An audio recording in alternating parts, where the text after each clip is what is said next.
Olá, que bom ter a sua companhia para essa nossa conversa. Hoje a gente tem um material bem específico aqui, mas muito rico, que é a transcrição de um sermão. Uhum. Foi na celebração de 35 anos de uma igreja, a Igreja Batista Missionária, e o título é As Alianças da Vitória. Sabe, o foco está numa passagem bem marcante lá de 1 Samuel. Interessante, 1 Samuel. E a nossa ideia aqui é tentar, assim, desvendar os pontos principais que esse sermão traz sobre fé, sobre comunidade, Certo. o que significa ser igreja hoje em dia, né? E como que as alianças que a gente forma, como elas impactam nossa força para encarar os desafios. Vamos mergulhar um pouco nessa perspectiva que o material traz. Vamos lá. Parece promissor. E para começar, tem uma história que ele conta lá no sermão que, nossa, prende a gente. Imagina só a cena. Um pastor já mais velho, sabe? Anos de ministério. Sei. Conversando com um pastor mais jovem, e o jovem tá lá todo orgulhoso contando as conquistas dele. Aí o pastor mais velho pede para ver as mãos do rapaz. As mãos. Sim, as mãos. Ele olha bem e solta essa. Filho, eu não tô vendo que elas estão furadas.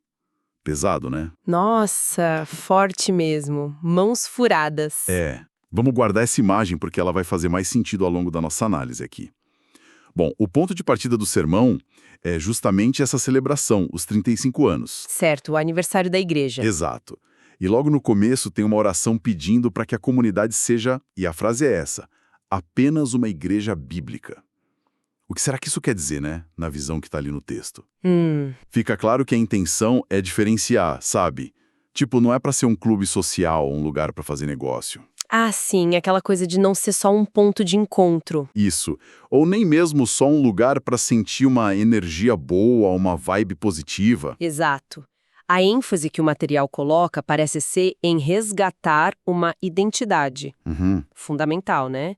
Ser a casa de Deus, ser vista como o corpo de Jesus na Terra. O corpo de Jesus. É, um espaço onde os princípios, a presença do reino de Deus se tornam, tipo assim, visíveis, palpáveis. O argumento ali é que, buscando ser essa igreja bíblica, fiel ao que Jesus ensinou, aí sim a instituição cumpre a missão dela. E como resultado, a vida das pessoas, das famílias, encontra um propósito maior, sabe? Alinhado com os valores divinos como eles colocam. Entendi. Quer dizer, fazer essa distinção é crucial para não perder o foco principal. Isso, para separar o propósito essencial das funções secundárias ou daquelas visões meio distorcidas que podem aparecer sobre o papel da igreja. Faz sentido, mas essa busca por uma definição assim mais pura, como é que ela se conecta com o mundo real? Com as pessoas e suas necessidades hoje? Não corre o risco de parecer algo meio fechado em si? É uma boa pergunta. Pelo que eu entendi da fonte, não parece sugerir um isolamento, não. É mais uma clareza de foco, sabe? Clareza de foco. Definindo o que é essencial, a igreja pode, então, atuar no mundo de um jeito mais direcionado. A ideia que fica implícita é que, sendo fiel a essa identidade bíblica, ela teria as ferramentas, a orientação divina para acolher e servir as pessoas nas suas necessidades reais. Não só oferecendo um alívio social ou emocional, mas algo que a fonte vê como transformador num nível mais profundo, entende? O propósito, claro, não seria para excluir, mas para garantir que a ajuda esteja alinhada com a missão central. Entendi. Clareza de propósito como uma base para a ação. Ok. E para reforçar essa ideia de foco e principalmente de resiliência, o sermão vai buscar inspiração lá atrás, na igreja primitiva. Ah, sim, volta lá no começo. Exato. Fala como tudo começou. Um grupo pequeno, pessoas consideradas simples, né? E enfrentando perseguição por terem valores que iam, na contramão do mundo da época. Pois é. O texto até cita eventos históricos pesados, como a revolta judaica contra Roma Nossa, sim, aquilo foi terrível. e a destruição de Jerusalém em 70 DC pelo general Tito. Um cenário de caos completo. Sim, e mencionar esses eventos históricos ali no sermão não é só para dar um contexto, né? Serve para destacar um ponto central na argumentação deles. Qual seria? Que a sobrevivência e a expansão, assim, surpreendente do cristianismo lá no início não estava ligada a poder terreno, sabe? Poder político, militar, essas coisas que são frágeis, que passam. A própria destruição de Jerusalém mostrou isso. Ah, então a força vinha de outro lugar. Exatamente. A fonte argumenta que essa resiliência, esse crescimento, veio da mensagem que eles carregavam e da ação do que eles acreditam ser o Espírito Santo. Então, o contraste é esse. Poder humano de um lado, poder divino do outro. É intencional. Precisamente. O sermão conecta isso à ideia de que a história que realmente importa, sabe, pelo menos na ótica da fé que está sendo apresentada ali, ela não é escrita com a tinta do poder humano. Não é força política, habilidade cognitiva, poder financeiro, nada disso. O que marca mesmo a história nessa visão é ser movido e guiado pelo Espírito Santo. Entendi. E esse contraste é chave, porque ele prepara o cenário para a análise da vida de Davi e do tipo de aliança que realmente tem valor. Não é sobre influência terrena, é sobre conexão espiritual. E aí a gente chega em Davi. O texto bíblico principal que o sermão explora é 1 Samuel 23, versículos 15 a 18. A situação é bem tensa. Muito tensa. Davi está fugindo, escondido no deserto de Zife, porque o rei Saul está caçando ele sem dó. E quem vai encontrar ele, se arriscando todo? Jonatas. Ninguém menos que o filho do próprio Saul. Incrível isso, né? O filho do perseguidor. Totalmente. E a Bíblia diz que Jonatas o ajudou a encontrar forças em Deus. Ele não só anima Davi, mas fala uma coisa impressionante. Não tenha medo. Você vai ser o rei de Israel e eu vou ser o segundo no comando. E ainda completa. Até meu pai sabe disso. É um momento de lealdade e fé muito forte. E é importante notar o contexto que o sermão resgata, né?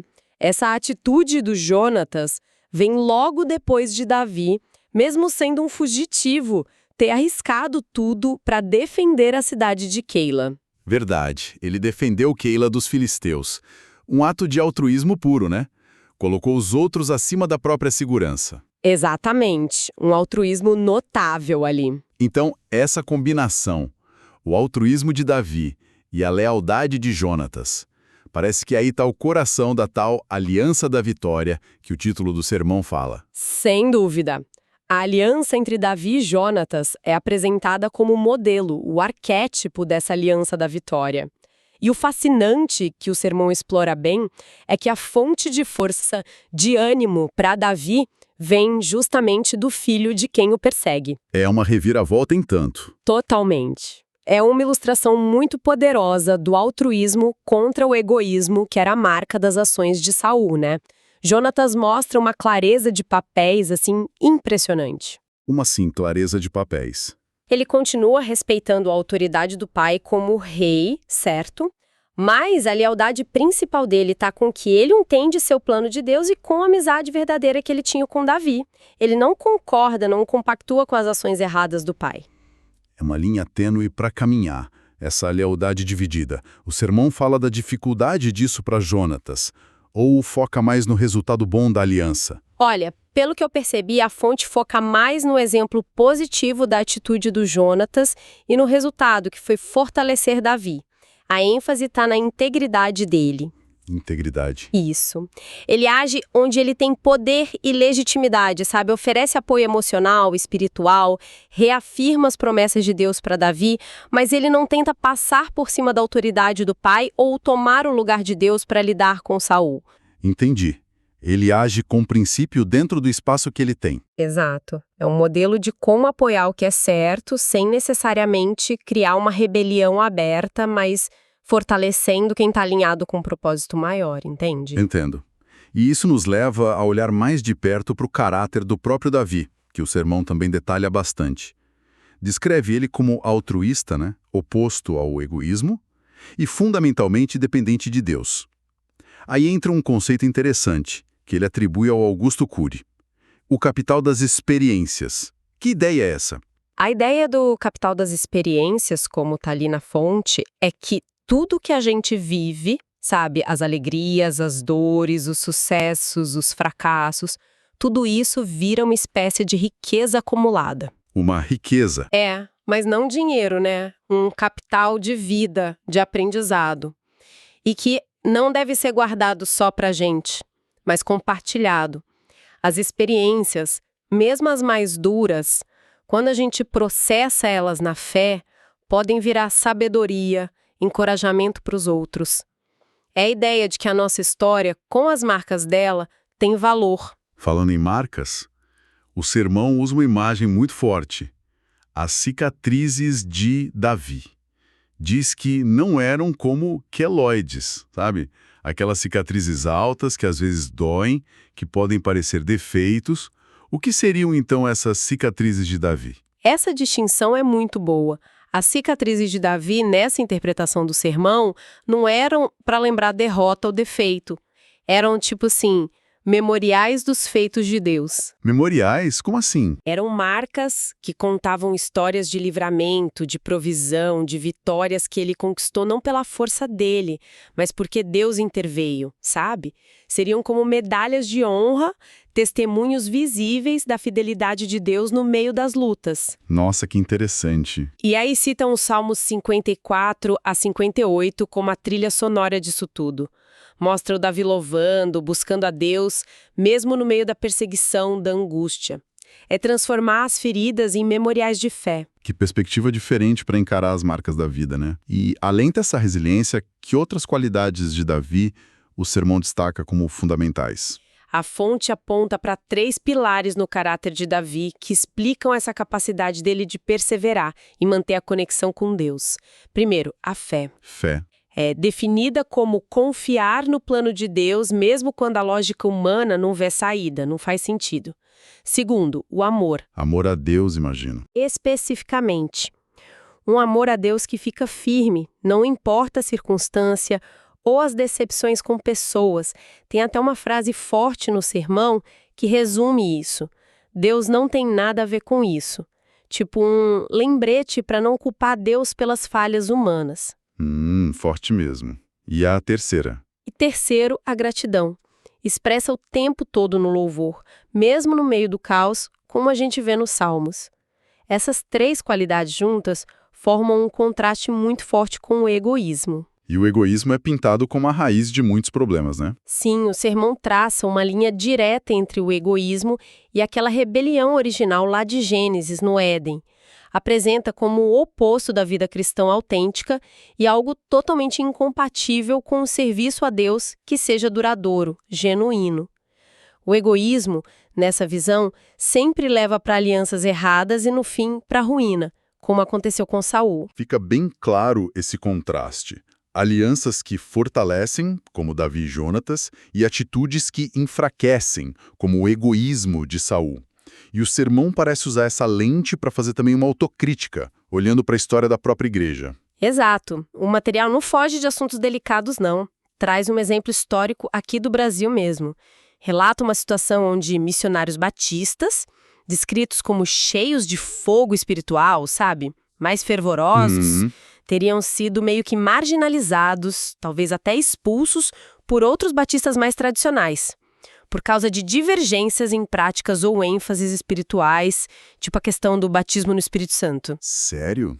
E o que aconteceu? Segundo essa narrativa do sermão, essa divisão teria contribuído para o surgimento da Assembleia de Deus. Inclusive, o sermão chama a Assembleia, talvez com uma certa ironia histórica, de a irmã mais velha batista no Brasil. Nossa. E menciona também que a Igreja Batista Nacional teria uma origem parecida, nascida de discordâncias sobre ênfases de doutrina ou de espiritualidade.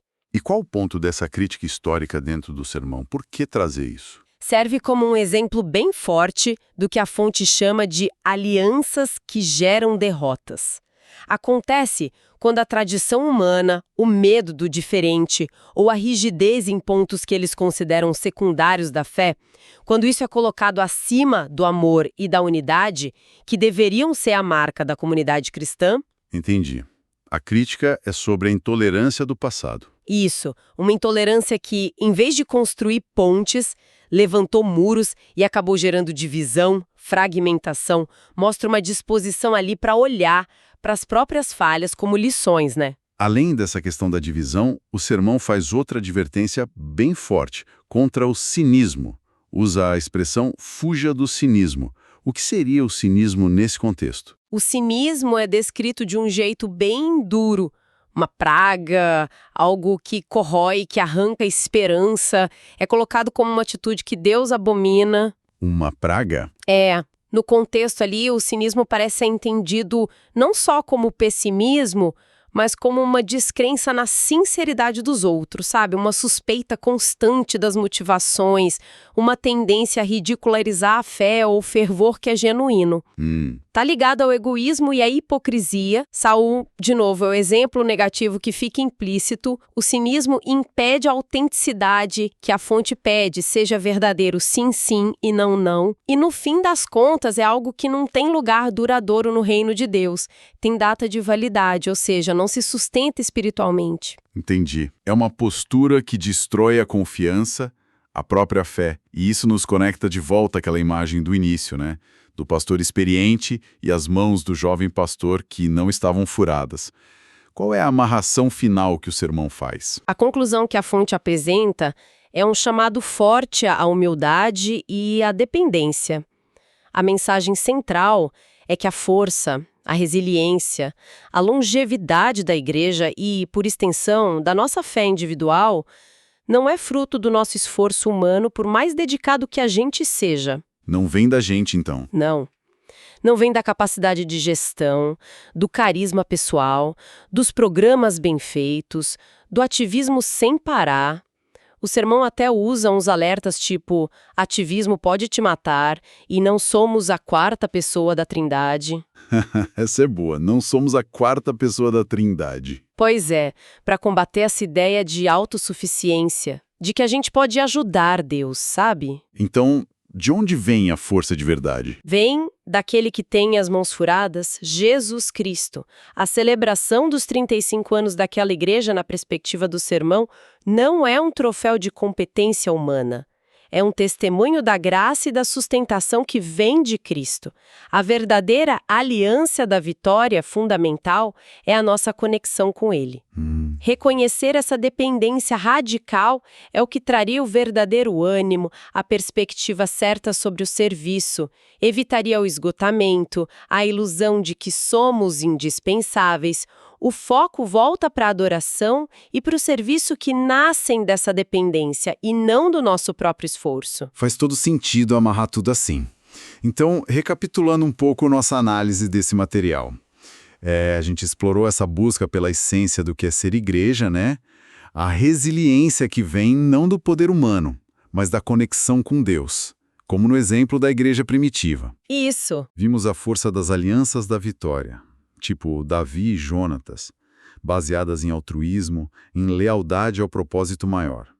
Refletimos sobre o caráter que é preciso para perseverar, fé, amor e gratidão, e como as experiências, mesmo as difíceis, podem virar um capital valioso. Exatamente. E as advertências também. Sim, as advertências contra as alianças da derrota, que nascem da divisão, da intolerância, e contra o veneno do egoísmo e do cinismo. Tudo isso culminando na ideia central de que a força que dura mesmo vem da dependência daquele com as mãos furadas. Perfeito. E essa exploração toda do material nos deixa com algumas provocações interessantes para pensar, né?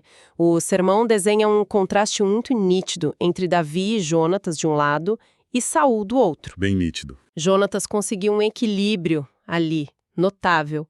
Manteve a lealdade posicional ao pai, como rei, mas a fidelidade de princípios dele foi para Deus e para o amigo Davi. Isso levanta uma questão bem prática e muitas vezes difícil para a gente hoje. Como que a gente equilibra lealdade às estruturas, às pessoas em autoridade, com a nossa integridade pessoal e a fidelidade a princípios maiores? Especialmente quando a gente percebe falhas ou desvios. Uma pergunta difícil mesmo. E você tem outra? Tenho. Conectando com outro ponto forte do sermão. Como aquele conceito do capital das experiências pode ser aplicado na prática? Como a gente pode usar tantos exemplos positivos, Davi e Jonatas, quanto os negativos, Saul, as divisões históricas que a gente encontra por aí, para fortalecer a nossa própria caminhada. E isso sem cair na armadilha do cinismo ou da desesperança, que o próprio sermão condena tanto. São reflexões que ficam ecoando, né? A partir da análise dessa fonte específica, como aprender com tudo isso sem perder a esperança?